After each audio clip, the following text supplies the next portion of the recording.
Hi hello friends, ಕರುನಾಡ ಪಾಕ ಚಾನಲ್ಗೆ ಸುಸ್ವಾಗತ. ಈ ದಿನದ ರೆಸಿಪಿಲಿ ನಿಮಗೆ ಮ್ಯಾಗಿ ಮಸಾಲ ರೈಸ್ನ ಯಾವ ಥರ ಮಾಡ್ಕೊಳ್ಳೋದು ಅಂತ ತಿಳಿಸ್ಕೊಡ್ತೀನಿ.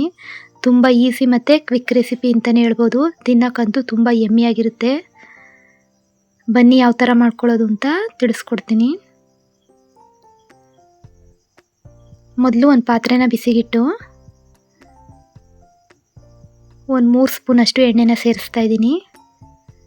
ಎಣ್ಣೆ ಬದಲು ನೀವು ತುಪ್ಪನೂ ಕೂಡ ಸೇರಿಸ್ಕೋಬೋದು.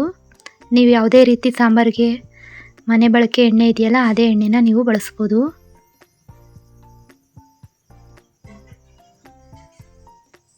ನಂತರ ಇದಕ್ಕೆ ಸಣ್ಣದಾಗಿ ಚಾಪ್ ಮಾಡಿರೋದು ಹಸಿಮೆಣಸಿನ್ಕಾಯಿನ ಸೇರಿಸ್ತಾ ಇದ್ದೀನಿ. ಒಂದೆರಡು ಈರುಳ್ಳಿನ ಸಣ್ಣದಾಗಿ ಹೆಚ್ಕೊಂಡಿದ್ದೆ, ಅದು ಕೂಡ ಸೇರಿಸ್ತಾ ಇದ್ದೀನಿ. ಈರುಳ್ಳಿ ಗೋಲ್ಡನ್ ಬ್ರೌನ್ ಬರೋವರೆಗೂ ಫ್ರೈ ಮಾಡ್ಕೋಬೇಕಾಗುತ್ತೆ. ಪೂರ್ತಿ ಈರುಳ್ಳಿ ಬ್ರೌನಿಶ್ ಆಗಿ ಕಲರ್ ಚೇಂಜ್ ಆಗಬೇಕು, ಅಲ್ಲಿವರೆಗೂ ಇದನ್ನ ಫ್ರೈ ಮಾಡ್ಕೊಳ್ಳಿ.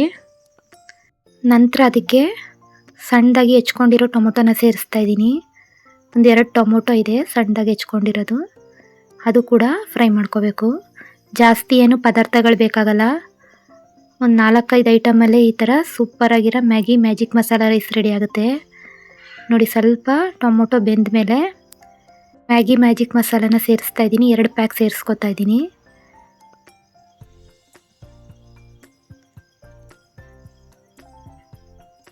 ತುಂಬ ಕ್ವಿಕ್ಕಾಗಿ ಮಾಡ್ಕೋಬೋದು. ಟೇಸ್ಟ್ ಅಂತೂ ಎಮ್ಮಿ ಅಂತಲೇ ಹೇಳ್ಬೋದು.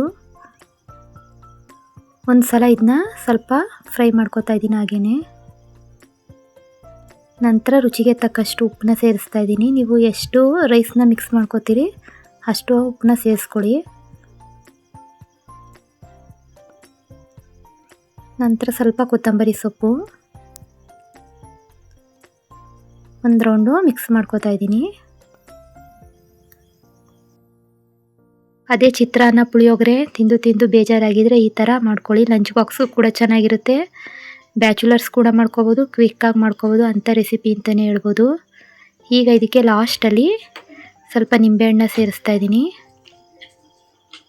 ಸ್ವಲ್ಪ ಎಣ್ಣೆ ಬಿಡೋವರೆಗೂ ಇದನ್ನೆಲ್ಲ ಫ್ರೈ ಮಾಡ್ಕೋಬೇಕಾಗುತ್ತೆ. ನಿಂಬೆಹಣ್ಣು ಸೇರಿಸಿದ್ಮೇಲೆ ಗ್ಯಾಸ್ನ ಆಫ್ ಮಾಡಿ ರೈಸ್ನ ಸೇರಿಸ್ತಾ ಇದ್ದೀನಿ.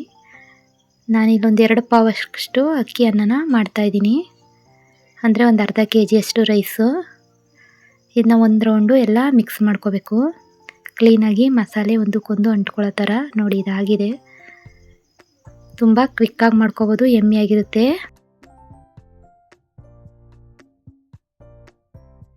ಲಂಚ್ ಬಾಕ್ಸಿಂದ ಎಲ್ಲದಕ್ಕೂ ಕೂಡ ಸಖತ್ತಾಗಿರುತ್ತೆ. ಒಂದು ಸಲ ಟ್ರೈ ಮಾಡಿ ನೋಡಿ, ಮತ್ತೆ ಮಾಡ್ತೀರಾ, ಅಷ್ಟೊಂದು ಚೆನ್ನಾಗಿರುತ್ತೆ.